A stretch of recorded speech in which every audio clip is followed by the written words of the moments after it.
Hey everybody, Wooju here. Time for another long overdue Medic Mail Day.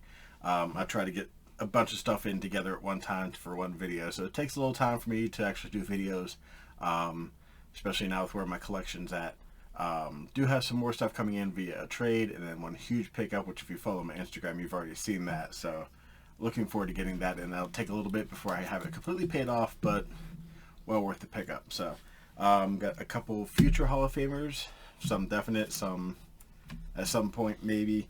One extra that I picked up that I didn't really expect to win the auction on. I just kind of bid on it and won. And a few upgrades for the collection. So I'll start off here with the first future Hall of Famer that I picked up. Figured this is probably the card I'd want to pick up of him. It's a 2010 playoff contenders Earl Thomas PSA 10 rookie auto. So figured he'll probably make it at some point. This next one I already had an autograph of him. It was a cut and didn't know they were actually going to be releasing these, otherwise would have held off for these. Overpaid a little bit because they've come down since I bought it. Just didn't want to get stuck without getting one. But a nice from Alan Ginter on-card autograph of Robert Kraft, and I have two of him. So when he makes it, I can sell one. It'll happen sooner or later. And then this last one, I already had this guy actually. But I saw this on an auction site rather than eBay, and I was like, I'm going to try for it. Ended up winning it. It's a nice 1961 Maxi Bond rookie autograph. So back it, I'll probably try to get that in the PSA at some point. But I was like, ooh, a Maxi Bond on his rookie card at a reasonable price. Grab it now while I can. So I already have one of him, so if he makes it, I'll have two, and I can obviously sell the other one because I'm keeping the rookie. This next one, again, I picked this up, really wasn't planning on winning, but the price I couldn't complain about. So this is from the Panini Top 100 NFL on-card autographs, John Elway. So that's pretty much trade bait, or I can sell it, whatever, but end up winning that for a lot cheaper than I expected to, so I'll take it. Alright, so the last little bit here, we've got a fair amount. These are all upgrades for the current Hall of Fame autograph collection. The first one I have is 1977 touchdown card autograph from that set that I bought a long time ago. But I finally found a cut. I'm like, I really ought to get a cut because he's not super expensive.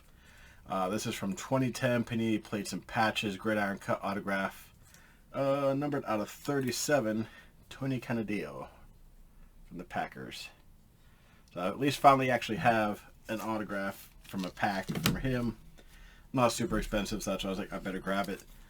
This next one, again, I had him, I think, on an index card maybe for my collection. But finally found one of the leaf cuts. I'd like to actually get a regular pack cut at some point. They are out there, they do show up now and then.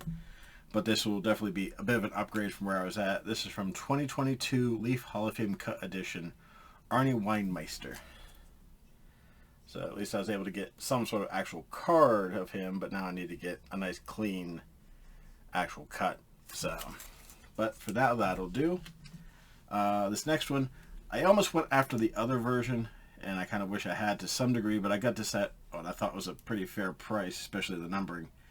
This is from 2022, 2022 Flawless Football, the blue parallel out of 5, number 2 out of 5, Leroy Butler. So just had a sticker auto before, picked this one up. Like I said, I like the other one a little better because it's got the picture of him when he's giving his speech for the Pro Football Hall of Fame. So, but I got this fair price. Figured I'd grab that. This next one, I still have to send this in to get authenticated, but just looking at, I mean, his autograph is, I don't say hard to fake. I mean, I'm sure many people could do it, but not really one many people would. This is on his, I can't even tell what year this is. Well, I'm not sure. But I already had one of him, and I decided that I really like this card, or like the autograph on this one a little better. The card's not in like great condition, but not horrible. But the autograph is much better. Just have to get it authenticated yet. But a nice Winston Hill on-card autograph. So it's much bolder, much cleaner than the one that I had before. So once that's authenticated, the other one will be available for trade or sale. This next one, I didn't realize there was a piece of cardboard behind it. Tells you how long he's been sitting here, not paying attention. Shocker, I know. But this one is from 2003 Topps Football. I've been chasing one of these for a while at a fair price. Not graded the card. The card itself, I'm sure, probably would not grade all that well.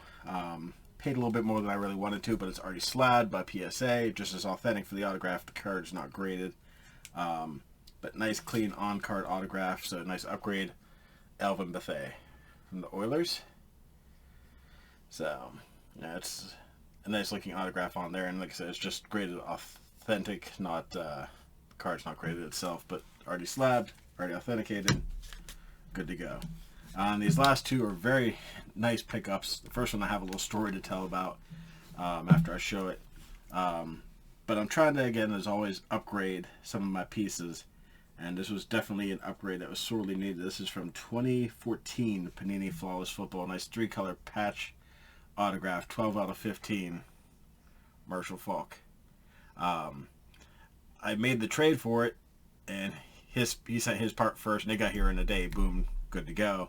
I was a little late getting my part out just because of work and other obligations, and he was fine with it. And I sent it out, and unfortunately, it just sat in the sorting facility not too far away, the very first sorting facility.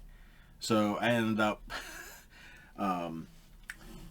yeah, cards kind of went MIA, and I had to do it through all my ways of trying to get them back, and I was getting ready to file a insurance claim, and lo and behold, I'd used his bubble mailer inside my bubble mailer to provide a little extra protection, and somehow or another they managed to find the inner envelopes that I used. Mine was completely gone, just gone. But because I'd used his inside the package, they put all the cards together, wrapped it up using the old mailing address label that he used, and they came back to me, so I was able to send him his cards. Everything worked out fine, but I was freaking out there for a little bit. I'm like, how am I going to make this trade work out, or am I just got to send his card back? Thankfully, it all worked out in the end. That's now my personal, or probably my final piece for Marshall Faulk that I'll get for the collection. And this last one, I saw this and I'm like, I've got to have it. For 2015 Panini Flawless, graded by SGC, which I actually like SGC. I mean, PSA holds a little bit more value, but I don't care. I didn't buy it for the grade. I bought it because it was slabbed and because of the card itself. But this is a nice 3-color patch, 4 out of 20, Bob Greasy. So, yeah, I think I'm done with Bob Greasy, just as like I am with Marshall Faulk. If I could, I would love to upgrade as many as I could to Flawless Football.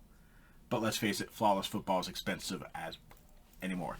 So the probability of that is pretty slim. But like I said, I feel like I got a good price on the Bob Greasy.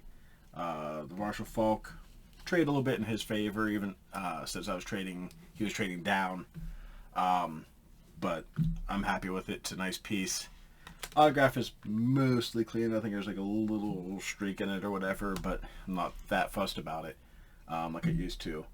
But that's all the cards I have to show today. Like I said, I got a nice big trade coming in with some nice pieces that for the future Hall of Fame autograph collection, including a few guys that'll probably make it this year.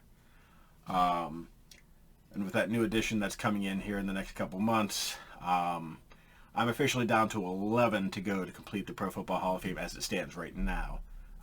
We should be hearing pretty soon who the, I think, finalists are. Semifinalists or finalists for the Pro Football Hall of Fame for next year. I have all these senior nominees. Well, part of the trade is one of the senior nominees that I just didn't pick up in time, but he had an extra index card. If I can get him on a card, I will, but I mean, he's already passed away, so. But there's plenty of his autographs out there. It's not quite as bad as Ken Riley was. But at least I'll have it. And of course I already have Buddy Parker, thank the Lord, because his prices are going through the roof. So we'll kind of see how the Pro Football Hall of Fame class goes this year. Once they get this new list out, I'll try to figure out who most likely. I'm like, Julius Peppers would probably get in. I've already got him, and there's another one coming in the trade, so I'll actually have an extra Julius Peppers. And we'll kind of see where things go from there. But that should be it for today, I think. Once the new class comes out, maybe I'll do a little video discussing who I think will make it, maybe, if I have time. But yeah, that's it for today. I appreciate all you guys who do watch. I know I don't put out a lot of videos. I don't have really interesting content unless you like Pro Football Hall of Fame stuff. So, but again, do appreciate everybody who does watch, and I hope you have a great evening.